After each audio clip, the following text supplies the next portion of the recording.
political information. CampaignNetwork.org. Earlier this week, Texas Republican Ron Paul attended a breakfast in Bedford, New Hampshire. The Politics and Eggs Breakfast, a key campaign stop for presidential candidates, is hosted by the New England Council and the New Hampshire Political Library. This is about 50 minutes.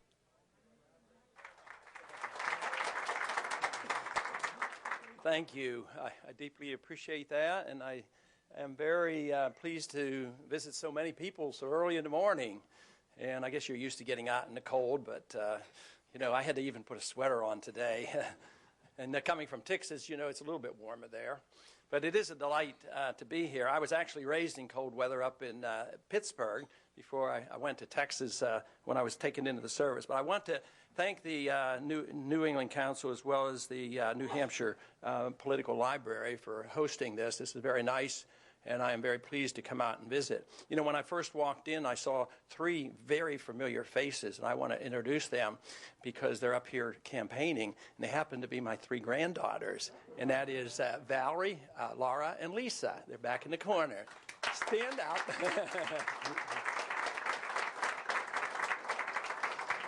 So with granddaughters like that, how can you go wrong with campaigning, when they're out knocking on doors? And the nice thing about campaigning in New Hampshire is there's a different attitude. People who have a libertarian streak in them, don't like to bother people. We like to be left alone ourselves, and we don't like to bother other people. And I've always had that streak in me where I'm reluctant to go into a restaurant and just go up and interrupt people. But tell you what, my staff will encourage me. No, in New Hampshire, you got to do that. You got to talk to the people and shake hands. But when you do it up here, you don't get very many of any frowns. Most of them are very interested, and you're well received here. And there'll be a question. It's almost like they expect you to do it. And I enjoy that because I don't feel like I'm imposing on people when I come and say hello and shake their hands and interrupt their meals. But it is a real delight to be here. And it is true there's something going on significantly with the campaign and what's going on in this country. And I'm asked that continuously and, about the fundraising because, you can have enthusiasm, you can have a staff, you can have views that you think are very good, but you might not get any attention. And the attention seems to have come when the proof of the pudding was that there were a large number of people willing to send money. Even when there was enthusiasm on the internet, especially after the debates, we would get a sudden burst of attention on our website and a burst of donations. Back then, a burst was $50,000. And $50,000 a day is not bad when you didn't have to do anything. You didn't have to call up anybody. You didn't have to pay money for direct mail, and you didn't have to pay any commissions. But now it's it's gotten out of control, and I don't know what to do about it. I mean, the money just keeps coming in. And so there is something really significant going on. So if it's the message, in one way it's sort of sad, because the message that I have is the message of America. It was said that I'm a champion of freedom. And if I had to summarize one word of what the campaign's all about, it's champion the cause of freedom and the Constitution that protects our freedom. And we talk about hope for America. We talk about peace, a different foreign policy. And if we do all these things, we have prosperity, and we really don't have to worry about our future. But if we don't do anything, we better be worried about our future. And I talk about those problems. So I find it interesting, though I spend most of my time in a speech or at a rally talking about the problems that we face, whether it's our overextension in foreign policy, our runaway spending, the runaway welfare state, the attack on our dollar, the problems are overwhelming. You know, we've been involved in medical care. The government's been involved for 30-some years, and nobody seems to be happy with medical care. The cost goes up, quality goes down, the doctor's unhappy, the doctors are quitting, and the expense goes up. So we have these many problems, and yet I see that they can be solved if we look look to our traditions. Sometimes I'm accused about going backwards to the old days. Oh yeah, he'd be a good candidate for the 19th century. But you know, the ideas of freedom are very new. If you look at all of history, most of history has been that of tyrants, kings and dictators, and it's been just a few years in the course of 6,000 years of history where the creative energy of free people has actually been released. And that is what we had in this country, and that's why we were the freest and the most prosperous. But something's happening today because everything has been undermined. The principle of the marketplace, the principle of property rights, the principle of contracts, the principle of sound money, it's been undermined. And actually our foreign policy has undermined our stature around the world. Today we're not well received. We're seen as being a bully, as telling everybody what to do. And if we don't like them, we put on sanctions. If they don't obey us, we bomb them. And then if they don't obey, then we invade them. And so we don't have a good reputation around the world. And besides, we're going bankrupt. I mean, we can't even run the war. We can't even run the welfare state without borrowing a lot of money from where? From the communists. Of course, the communists now are rather capitalistic. They sell us a lot of stuff. And we borrow money.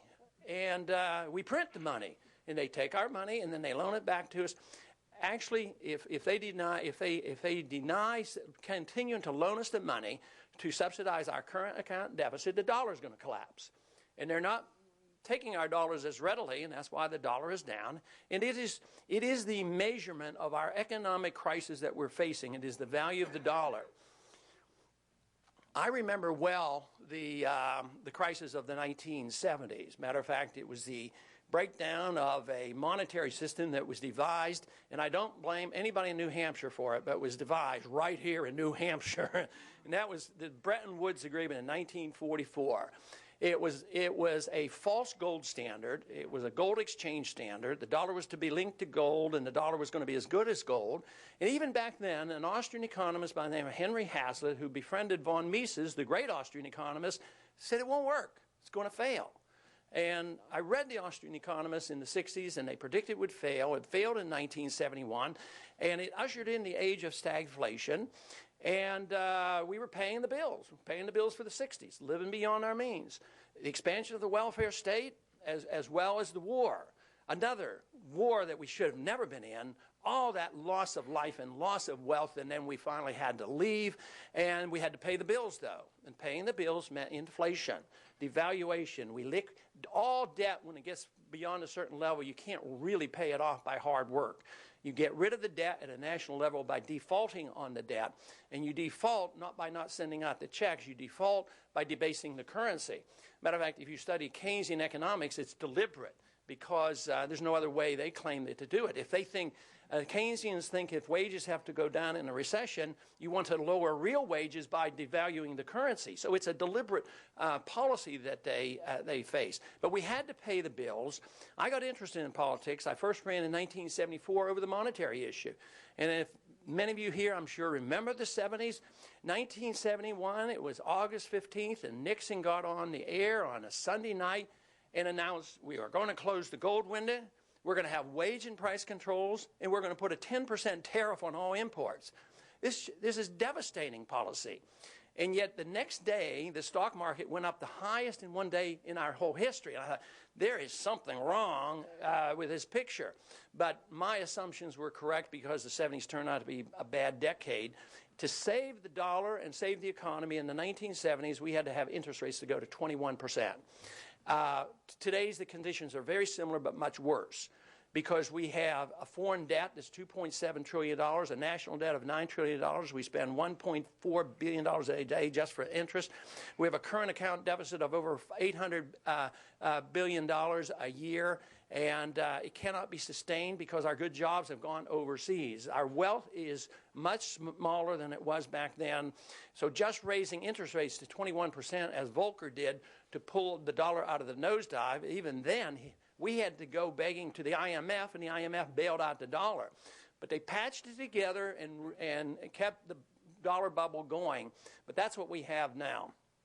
We have a dollar bubble based on what we spend on our foreign policy and what we spend on our domestic policy. We know what a NASDAQ bubble is all about, and people lost a couple dollars there, and they were a little bit unhappy. So the shift went to housing. So you know, Alan Greenspan took interest rates down artificially low, and the principle of Austrian economics is when you artificially lower interest rates below the market, business people and consumers will do dumb things. They will cause the malinvestment. They will overinvest in certain industries. So it's not the consequence of rising prices that is the only concern about inflating the currency.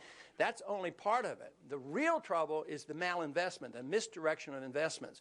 So when the interest rates went down in the 90s to the degree that people went wildly into the NASDAQ, that had to collapse. Then the next stage was raise the, create a housing bubble and securitize these things and sell them around the world and keep this bubble going.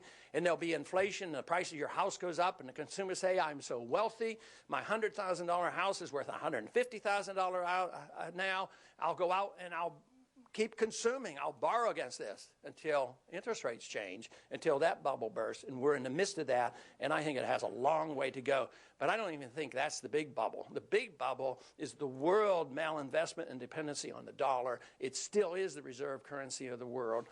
With a gold standard, you have to adjust it on a daily basis. You have to pay. You run out of gold, you have to live. You have to cut back until that gold comes back in. It's self-adjusting. But in a paper standard, if you have the privilege of printing the gold, which is the dollar, you get to export paper. And then our jobs go with it. And that is the difficulty. That is why it's so hard now to really maintain the standard of living here.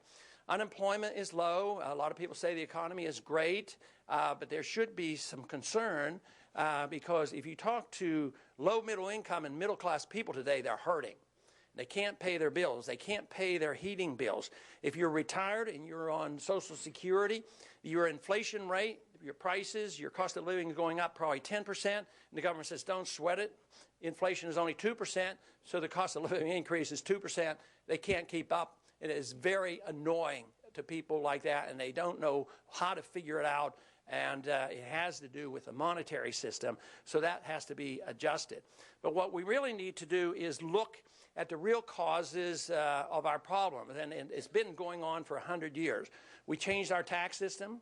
We thought that we had to get rid of a system where we didn't have an income tax. So 1913, our country decided taxing income, which long-term is devastating, and it's at a crisis point. It's unconstitutional the way they collect it.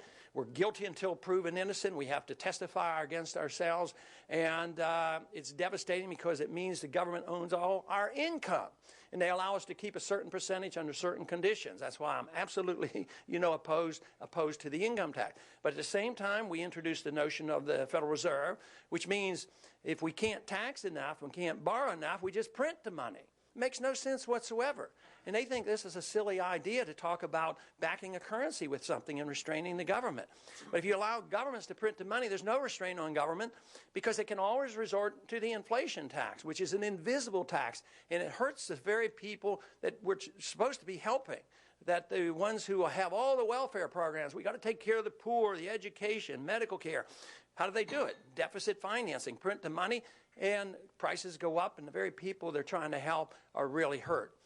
If you look at the countries that have had long histories of paper currencies that come and go, such as countries south of ours, you don't have much of a middle class.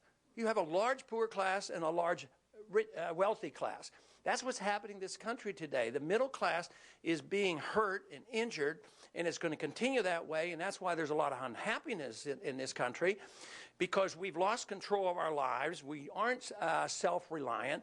We say that the government is the body that's supposed to take care of us. Entitlements have become rights. But who's the government? The government is us. So they have to keep doing this, taxing and borrowing and inflating. And they have to get it from somebody else. They can't produce. All the controls go to Washington. So where's your best investment? Getting a good lobbyist. It's a necessary investment for business people to know what's going on in the tax code and how do you get some of your money back. And if you have a city, what do? You have to get a lobbyist. If you're in education, how am I going to get some of this money back? And then if real wealth is dwindling and all the control is Washington, people are just grabbing and clawing to try to get some of the wealth back as the wealth is dwindling. Now, what I talk about is getting all this out of Washington, get it back in the hands of the people. That freedom, when you talk about freedom in the true sense of the word, you bring people together. Socialism and welfarism divides people because of the system I just described. But freedom brings people together, and our rallies are really excellent because they're very diverse. People want freedom not for one reason, for different reasons. So you might have it for lifestyles. You might have it for economic reasons. You might have it for homeschoolers. You might have it for economic reasons. All kinds of different reasons. And the great thing about this campaign, and really where the excitement's coming from, and even the organization of the fundraising comes from the young people. The young people know what's going on. We criticize public education, but believe me, the young people I meet, they know their arithmetic. They have figured it out. They're inheriting a big bill, a big burden, and they know they're going to pay into Social Security for a long time, and they're probably not going to get anything out of it. And what I'm offering is a chance for the next generation to get out of Social Security and develop some self-reliance, what made America great. So this is a message that indeed brings people together, and I think it is the stimulus behind the excitement of the campaign that we have going, because it is so necessary. But the message also has a lot to do with our foreign policy. If I talk to the young people, it's very, very rare for a young person to disagree with me on the foreign policy. And I'm adamant about the foreign policy. Matter of fact, it probably was the foreign policy that got the attention, probably the first debate. You know, this message is different. But traditionally, it's been said that if you don't want to go to war, that you're pegged as a far left-wing radical. And I don't come from that position. I come from a traditional, old right, constitutional position, and really a very Republican position. If you look at it over the last century, Republicans did more to try to keep us out of war and get us out of war after we were started. Think of Eisenhower being elected, Nixon being elected. Even our current president was elected on a humble foreign policy, no nation building, no policing of the world. So to say that I have a position that's bizarre to the Republican Party just isn't true. And the young people overwhelmingly support this, not only because of the cost, the fact it's their age group that have to go over there, and they see their friends and neighbors, coming home. And the casualties are unbelievable. 25% of our people on the street today are veterans. Our veterans aren't being taken care of. They're lined up. Hundreds of thousands are looking for benefits and for post-traumatic stress syndrome as well as brain injury. It goes on and on. Even if you support the war, it's not going to continue because we're going broke. All great empires end when they overextend themselves, and this is what we have done. So the signal is, when empires go too far, their currencies are ruined because all wars are fought through inflation. Before, they used to either steal the gold, or they would dilute the gold, or clip the coins, or print the paper. Now we just click a computer. But it has the same effect. Eventually, we'll be forced to live within our means. So that means the trillion-dollar operation that we have, that's $1 trillion a year to really maintain all that we do overseas, is coming to an end. But I wanted to bring it to an end gracefully, not wait for a dollar collapse and a calamity, which all other nations have gone through, because this is unsustainable.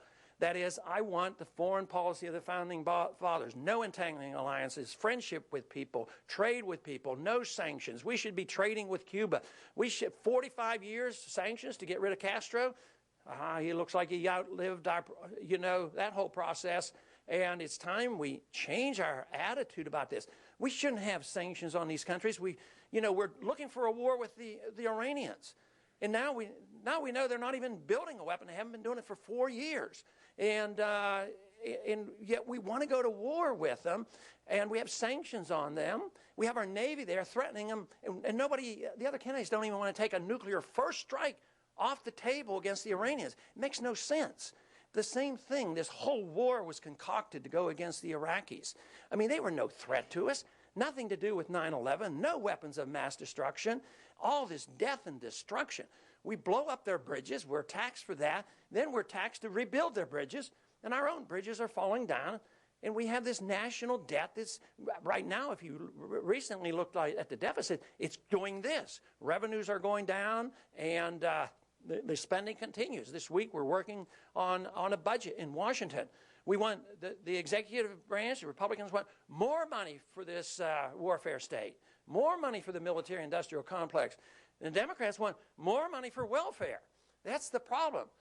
But they say they don't work together in Washington. That is not true. They work together very well. They've come up with a neat little compromise. They're going to increase both. It makes no sense. We got to look to our traditions. We got to understand what this country is all about. We got to live within the rule of law. We shouldn't go to war unless the war is declared. Then we should all be behind it, fight it, win it, and get it over with and come home. But instead, we have these perpetual, endless political wars. We go to war under UN resolutions, and they never end. And unfortunately, it will end badly unless we get control of things, get control of our government. And it's not that this is a radical idea. This is a traditional American idea emphasizing the importance of liberty, the importance of understanding that you have the incentive and the motivation to go out and work. You have a right to your life. You have a right to your liberty. We ought to have the right to keep the fruits of our labor, and that's where capital comes from. Capital can't come out of a computer by the Federal Reserve, and that's what we do. We don't save money. Savings have to be the source of true capital. That's where you get the correct information to have a booming economy. So we do, in spite of the prosperity today, we face serious troubles because our prosperity today is like if your banker was generous and loaned you $1 million a month to consume, and he never called your loan until after 3 years. Your standard of living would be very high, but when your notes are called and he quits loaning you money, you have to live below that standard of living. You have to go back to work and pay the bills. And that is what we're moving into. We're going to have to pay the bills. The answers are easily found, and they're wonderful, and they're American, they're very conservative, they're constitutional. If we do them, believe me, if we had this system of government, this system of foreign policy, it wouldn't take us long. I think we'd all go back to work. Even if the bills had to be paid and our standard of living would go down, I would say it wouldn't take long. We'd be back to work and we'd be over in a year or so. But right now, the standard of living is going down. Unfortunately, it's for the people that we're pretending to help the most, and that's the poor and the middle class. So my vote is for freedom. And the message is clear. And I hope that the support that we're getting is a reflection not so much about me. It's not about me as much as it is about this message and the need for it to be heard. So I am continuing with this message, and I cannot tell you exactly what will happen in this campaign or in the election. But I do know that if we continue on our same course, that we're going to have devastating problems. I am excited about it because there have been so many. I am especially excited about the young people willing to look at this and say, this is a grand idea, and this is what we need to do. The vote for me is a vote for freedom. Thank you very much.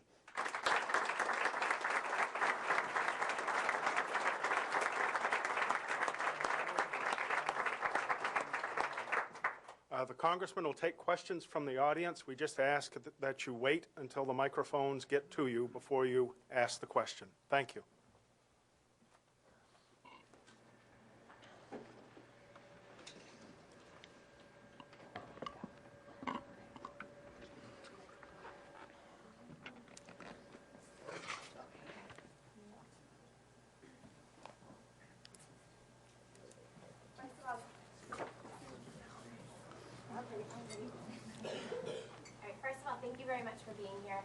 And I have thought that it's really exciting and interesting how much the generation that I belong to has really got into your message.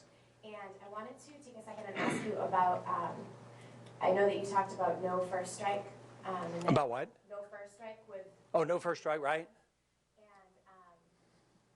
And under the Constitution, I was wondering if you would actually talk a little bit about the connection between nuclear power and nuclear weapons proliferation and the ideas behind that, because with the Non-Proliferation Treaty of '68, we said that other countries can have peaceful atom, using it for nuclear power, but also with that enrichment process, it brings you that many steps closer to having a nuclear weapon. And I was just wondering if you could do that. Okay. And also if you could sign the egg, because everybody here wants one.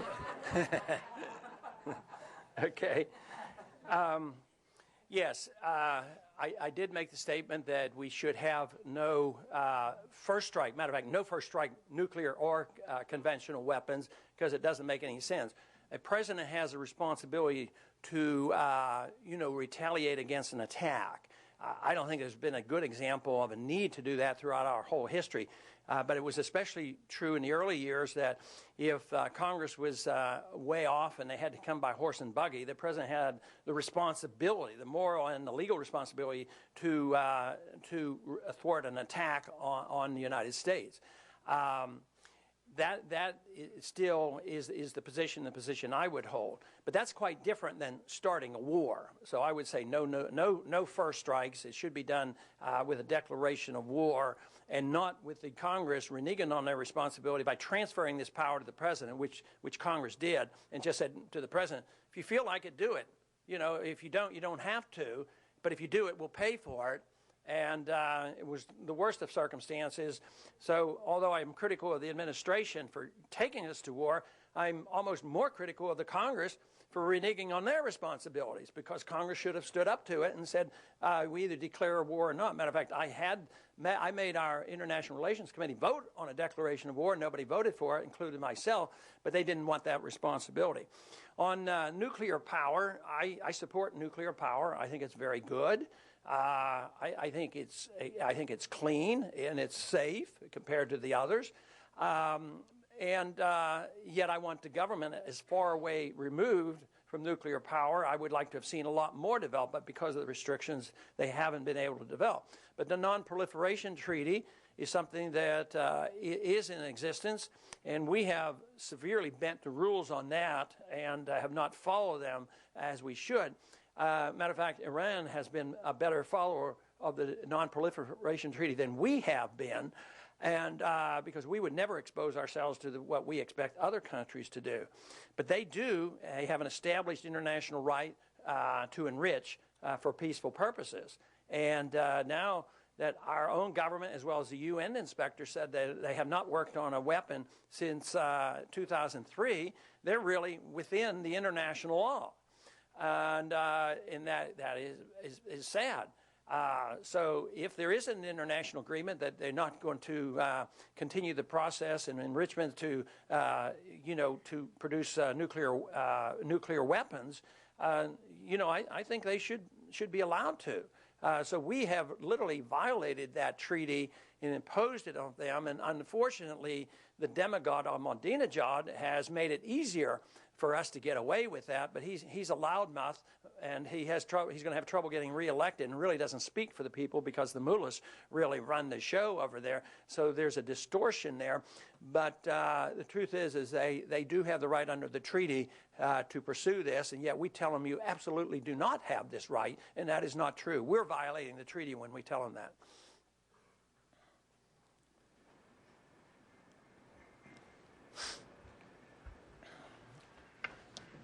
There was a long article in the New York Times yesterday basically attributing the housing mess that we're in right now to Alan Greenspan around the 2001-2002 time period. What's your position? Do you think that Greenspan could have done more to get us out of this housing bubble? And as a follow-up on that, do you think that this is going to put the country into, many people believe that we're in recession already. Many economists believe that we're heading for a recession perhaps within the next 6 months. Do you believe that that's true, and how deep of a recession do you think that this country's facing? Yes, I think we're in the early stages. If you're in the housing business or the mortgage business dealing with that, you might feel like you're in a depression. And if you're losing your house, you're in a depression. But nationally, and the statistics will eventually catch up, I think we will have one, because all monetary inflations, periods of monetary inflation, always leads to a recession or depression. And it's just a matter of time, and you never know the timing. But the longer you go without a correction, the worse the correction is. And the more interference you do with the correction, the market always wants to liquidate that governments and politicians don't want to, and that was our problem in the 30s. We pushed this up, and we interfered too much and didn't allow the liquidation. Now, We're not seeing inflation yet. The CPI is not showing that. yeah, well, there's two things. First, the CPI is totally unreliable. If you go to the old recording of the CPI, it's 8 or 10%. People still measure it by the old CPI, and a CPI is very generalized because if you're retired and you're on Social Security and you have heating bills and a medical bill and a repair bill, your inflation rate might be 15%. Inflation has to be measured by the increase in the money supply. That's the dilution of the value of the dollar. It's the malinvestment that is the real evil, the pumping up certain industries. But in housing, I mean, we had horrendous inflation in housing prices. So when the government inflates the currency, all prices don't go up the same. Electronics go down in price. Computers, still, you can get deals. Prices go down, cell phones go down. At the same time, when governments direct where the money might go, say into medicine, cost goes up. It might go into financials. It might go into education. And our housing programs. You have the misdirection from the excess of credit, which is the most serious problem. But then on top of that, you have the housing programs that said you will make these loans. They're talking about the subprime loans, but by law, these banks have to make some of these loans. You can't discriminate, so they force people to go in and make bad loans, and then we have to bail them out. So that means there's more money flowing into it, and that's why prices of houses, go up much faster than the cost of rent. Matter of fact, you know what they did, like CPI, during all those, increases in the cost of a house, they didn't even put cost of houses. That's not even in, the CPI. But Alan Greenspan, it isn't so much that he didn't do enough to deal with the housing bubble. He created it. It was his low interest rates of 1%, which generated very low interest rates. So that fed through the market, and we had our interest rates down to 4.5% on a mortgage. In this age when the dollar is losing its value, I mean, this was astronomically low, and people do the wrong things because the information you need to get to make an investment is to find out how much people are saving. We don't save, so everything is artificial, and that's when people make mistakes. And people made mistakes buying houses when they shouldn't have, and they were many times tricked into it with promises of a wonderfully low mortgage payment that they don't emphasize in 2 years you're going to have to pay a lot more. So it was a combination of housing programs and policies as well as the low interest rate. So the prevention is much better than the cure because the cure is just devastating because the cure is allowing the market to liquidate bad debt. That's what the market wants. Politicians say, keep the bubble going. And that's where we are today. And they're bailing out. I mean, what was this operation just last week? The $90 billion project of all the international central banks. I mean, this is very big. The other big change on monetary policy, we don't quite yet see the evidence. It has been the opening up of the discount window. The discount window has always been used for banks on their last legs. They can go and they can borrow. And it's always been, my bank's in trouble. I don't want to borrow from the discount window. But now they've changed that whole attitude. Please come to the discount window. Bring us all your bad debt. Bring your mortgage securities. We'll take anything. And they can get bailed out, and banks have still been reluctant. And that is what they're trying to do. That's why they are facilitating. They're changing the nature of the discount bank so they need that in addition to just lowering overnight rates. And that's just inflation. And this is what I got after Bernanke for the other day. I said, how can you solve the problems of inflation with more inflation? The markets wants deflation. It's politically unacceptable. That's why expect more erosion of your dollar. Okay, go ahead if you have somebody there. I see in the middle back there.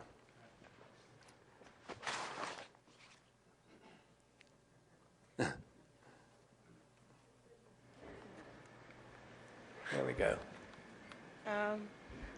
It seems that Bush hasn't really done anything. A little bit louder and microphone up. Seems that George Bush hasn't really done anything for office. Do you think So do you think our country's ready for another Republican president? How about another Republican president from Texas? Well, I guess if it's a different kind of Republican, if it's a traditional Republican, a constitutional Republican, somebody that wants to change the foreign policy and who wants to fulfill the promises of George Bush of the year 2000 about a humble foreign policy, I would think that whether they're from Texas or whether they're a Republican or Democrat, I think the country is ready for that. Okay, go ahead. Since you're a physician, I would be interested in hearing how you would address the spiraling cost of health care. Mayor Giuliani seems to feel that tort reform would do the trick. Governor Huckabee seems to feel that focusing on wellness is a positive direction, and Governor Romney seems to feel that mandatory health care insurance is the way to go. So I'd be interested to hear what a doctor has to say. You cannot, and this is a big problem, and probably second or third in the number of concerns that the people are talking about is medical care. You cannot talk about the cost of medical care without addressing the subject of basic monetary inflation. Same as housing. You know, you pump money into it, and the government programs do it. You have the money out there, and cost goes up. So costs are going up because of inflation, and you can't solve all that problem unless you deal with monetary policy and deficit financing. But government tax code has been the real culprit, and the takeover of medicine by government since 1965, especially since the early 1970s, with our tax code and ERISA laws that mandated that large corporations provide certain types of services at the same time they got the tax benefits, where the small companies and individuals did not have the same benefits. And it caused a distortion. It caused prices to rise to the point now where the corporations want to get out of it, and that's why they get behind prescription drug programs so that they can dump some of their responsibilities on the government or the taxpayers. So one intervention leads to more problems and more intervention, and that's where we are. So most people recognize that we have a mess in medical care. We have corporate medicine today, corporatism. We have put somebody between the doctor and the patient. I've no longer had the control over what I do for my patients. I have to call some clerk in California belonging to an insurance company to decide what kind of surgery we're going to have. I mean, it's a horror in practicing medicine, but it's costly too. They say that that's to cut down on costs. But the corporations make a lot of money. That's why they spend a lot of money lobbying. So once we notice the problem, now there's a clamor for even some of the Republicans saying what we need is a single health payer.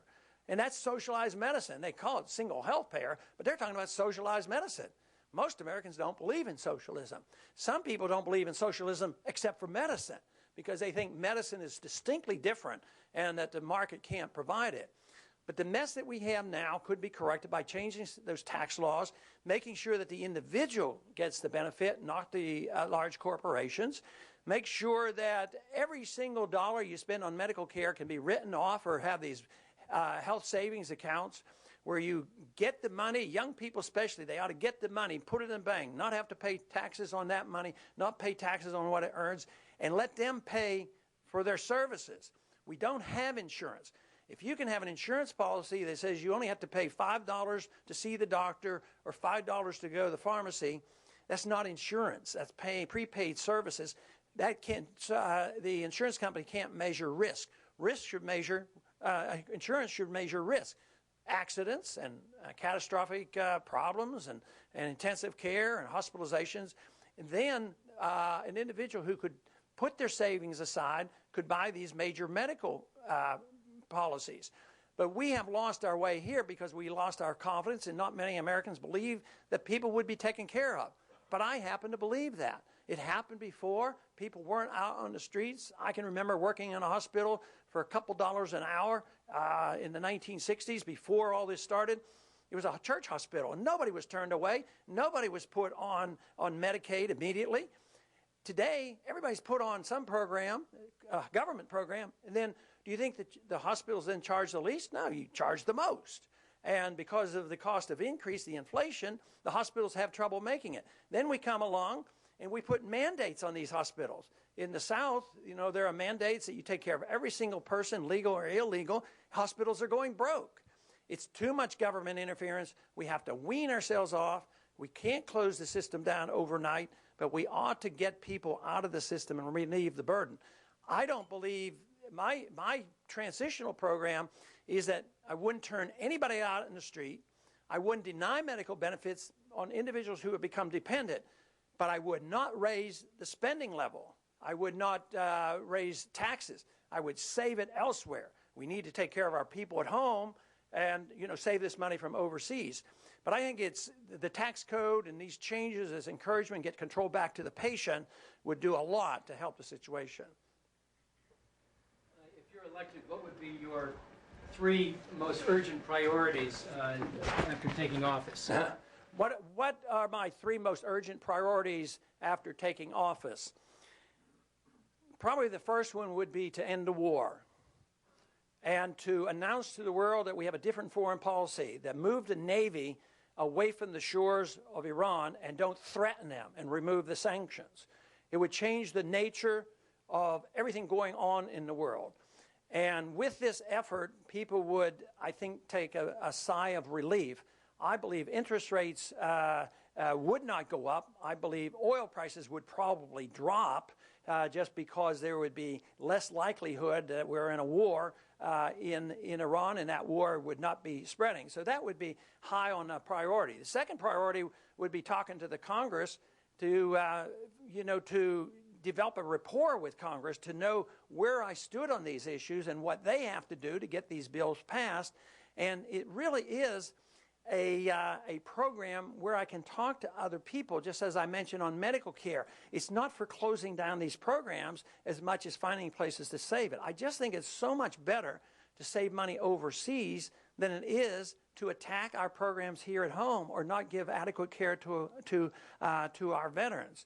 And then overall, the major task to take the pressure off taxes and inflation is to strive for reducing overall spending so that we can get back to not only a balanced budget, but start nibbling away at the deficit. And I think just the announcement in that direction would change the nature of things completely and totally. Diplomacy would be quite different around the world under an administration like that. Last question. How about, go ahead. We'll take one of the kids back there.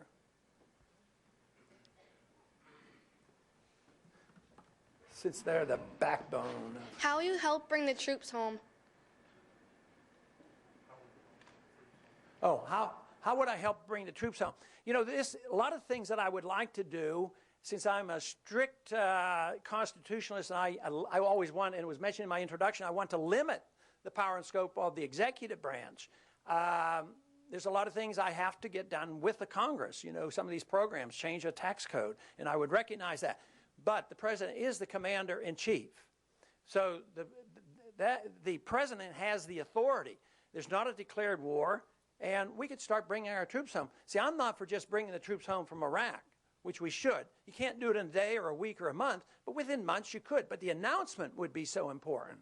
But I'm not talking about bringing troops home from the Middle East. I'm talking about how long are we going to be in Korea? They've been there since I was in high school. Vietnam, we left Vietnam. Vietnam is so much better off. We trade with them. We're friends with them. The domino theory didn't work. And they said if we ever left, it would turn all communist. We have achieved in peace with Vietnam what we couldn't achieve in war. The French and Americans fought in Vietnam all those years. A couple million Vietnamese were killed. Then we finally lost the war. We came home. Now we're following the founders' advice. We trade with them. We talk to them. The president of Vietnam comes here, and we invest over there. But I want something like that to happen in Korea. We've stayed in Korea. The North and the South actually want to come together. We won't allow it. So I want to bring the troops home from Korea, come home from Japan, come home from Europe. What are we doing? We pay our troops over there. They spend all their money over there. So just bringing them home. Why do we close our bases down here and build bases in Saudi Arabia, which motivates the radicals? Osama bin Laden was motivated by building this huge air base in Saudi Arabia. We have 14 new bases going up in Iraq, an embassy bigger than the Vatican. I, as a president, would have the ability to shift that focus and bring the troops home, save not 1 million, not 1 billion, not 100 billion, hundreds of billions of dollars. We would have a stronger national defense, and there would be a lot better chance for peace and prosperity in this country. Thank you very much.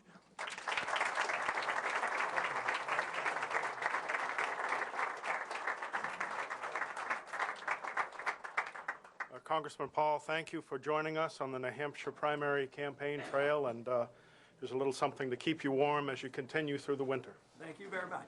Thank you.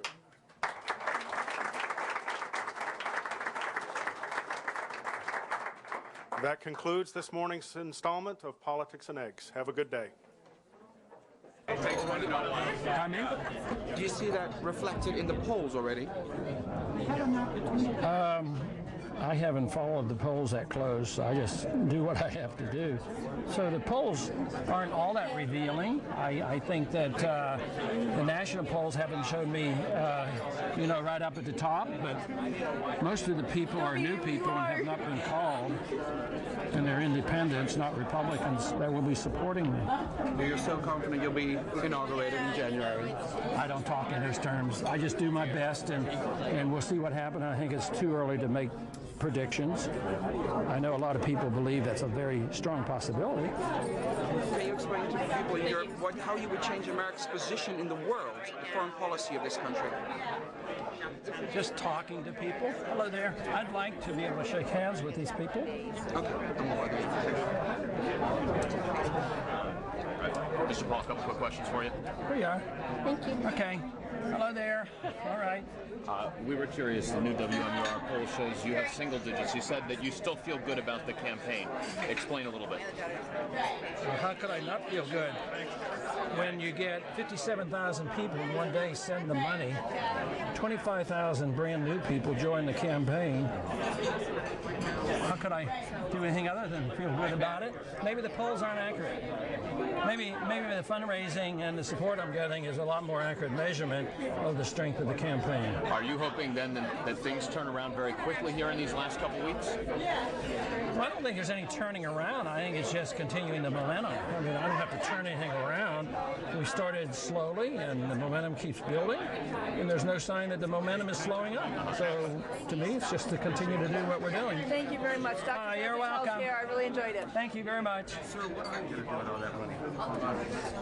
Well, my obligation is to spend it for what they sent it to, and that is to campaign with. We increased our spending in the early primaries. We have plenty.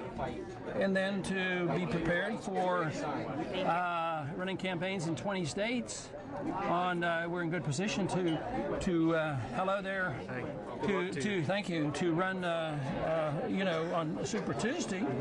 So that's my obligation. That's what the money was sent for. How much more of that money do you think will be spent in New Hampshire itself? Oh, I don't know. I have no idea. Are you still continuing a major investment in the state? Oh, sure. I mean, this is a key state. We're spending a lot here, and I've been here in New Hampshire more than any other state. You know, a lot of people have said, well, you got all this money over the weekend, and it was great. It was a big boost. A lot of people are calling it a stunt, saying that it's a way to make up for the fact that it didn't come in over a larger period. Your reaction to that? A grand stunt. Pretty interesting. If they write it off as a stunt, I would say that somebody's been misled. Sir, what do you hope to accomplish with the TV on Sunday in Des Moines? On Sunday in Des Moines. I think you're on statewide. You mean that 30-minute program? Yes, sir. Oh, just more spreading of the view and exposure to more people, because it's a full explanation of everything that I've been doing. I don't mean to get ahead a little bit, but if you do not win this primary race, will you run as an independent? I don't plan to do that. I have no intention of doing that. Anything else on your mind? Signing eggs. Thank you. Here you are. Proud to be part of the revolution. Hey, there you go. I'm glad you're here. Hey. I just have a quick question for you. I know you went to the little girl at the end. I heard that you wanted to close down the FBI. Is that true? And do you think that there should not in reality, but I'm a strong critic of the FBI and the CIA because I don't like what they do. The CIA, especially, they fight secret wars. They get involved in elections. They serve the interests of big business frequently. And we've had the CIA, of course, get involved in the Vietnam War, the killing of Diem. Our CIA is right now trying to overthrow Ahmadinejad. I don't like that. It's clandestine. I'm not against the intelligence gathering. The FBI has to be, very closely watched. I don't like the FBI spying on American citizens without search warrants. Sure. I don't like the FBI spying on people like Martin Luther King because he disagrees with the establishment. So, but I'm not against, the supposed nature of these organizations.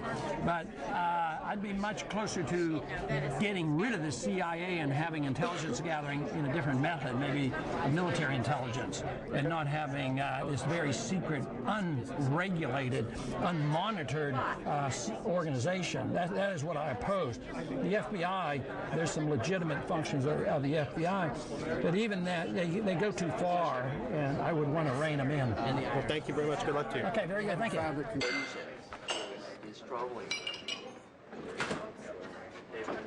I know.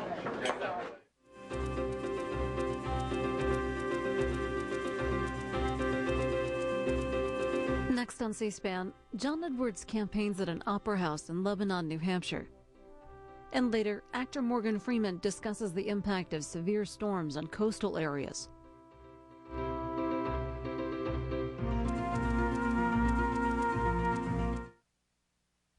With the presidential primary set to begin in less than 2 weeks, beginning with the January 3rd Iowa caucus, here's where some of the candidates are today.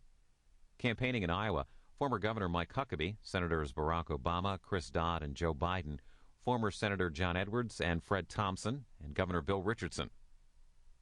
Several candidates are in New Hampshire, including former Mayor Rudy Giuliani, former Governor Mitt Romney, and Senator Hillary Clinton. And Senator John McCain is returning to his home state of Arizona. He recently was endorsed by both of Mitt Romney's hometown newspapers.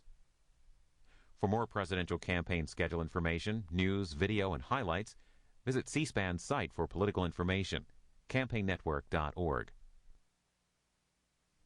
Musicians Bonnie Raitt and Jackson Browne joined Democratic presidential candidate John Edwards for 2 days of campaigning in New Hampshire earlier this week.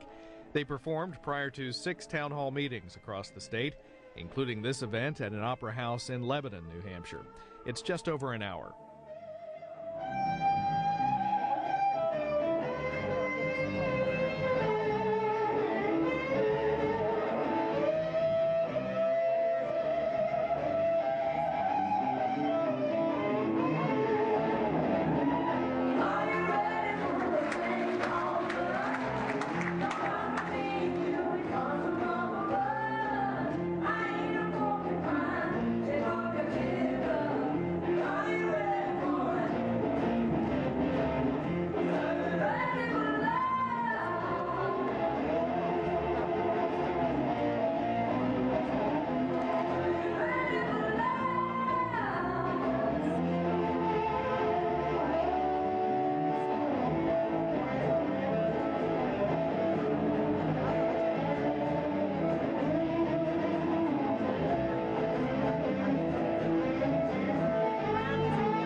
want to thank Jackson Brown and Bonnie Raitt. Can we get another round of applause for them? They were awesome.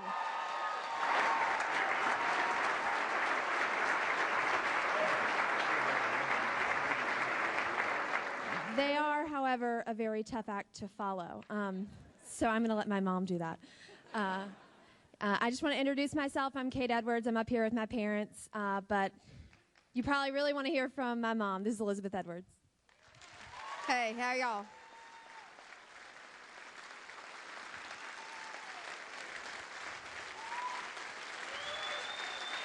Thank you. Since I'm actually pretty sure you're here to hear from John as opposed to us, to Kate or me, I'll be very brief. And first, also thank Peter for being here. I know there's been a lot of talk in recent days about celebrities being as part of this campaign. We hope that a few of you who might not have heard John before are brought in the door by the chance to meet these spectacular people, and that you understand that the reason that they're here is that they are people who truly believe in the progressive ideal, that they believe that John is a person who carries the mantle for that ideal, and that they're willing to spend their time and energy to help get you in the door so that you get to hear what he has to say, because that's the difference that's going to be required for this country to change. I'm going to say one little proviso before I start, and that is at some point in this presentation, I hope you all go on for a long time, have lots of questions for him, quiz him hard. I want you to quiz him and every other candidate just as hard as you can. But at some point, I'm going to do the Ed Schultz show live, so I'm going to get up and leave. I know we all love Ed Schultz, so y'all won't mind my getting up and leaving. It's not that I'm bored with my husband. I'm not. I want to say one little thing about it before we get started, and that is there was an article in the National Review, or National Republic, New Republic several months ago called, I'm sure there's a lot of articles in the National Review to which I will not be referring. But in the New Republic, there was an article called The Accidental Populist about John. It described his policies fairly accurately, not entirely accurately. It is a news publication, but fairly accurately described his policies and described them as populist, which I think is probably reasonably accurate. It was something that Paul Krugman yesterday agreed that his policies were populist and that he had the right attitude about how you get them accomplished, which is to fight for them.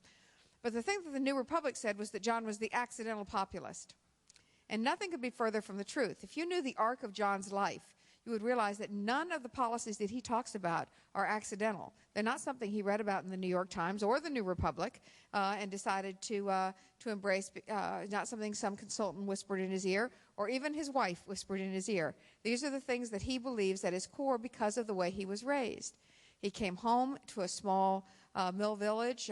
His father borrowed money to get him out of the hospital. They didn't have a lot, but they worked hard and expected to have more because they worked hard. His father worked in a mill at the time. He graduated from high school, gone to work for exactly the same mill, worked for that mill for 36 years, moved whenever they told him to with the hopes of moving up in the mill. His mother worked folding sheets when John was born. I have to say there's not a woman in the room who doesn't believe there's a special place in heaven for somebody who folds sheets 24 hours a day. But that's what she did before John was born. And then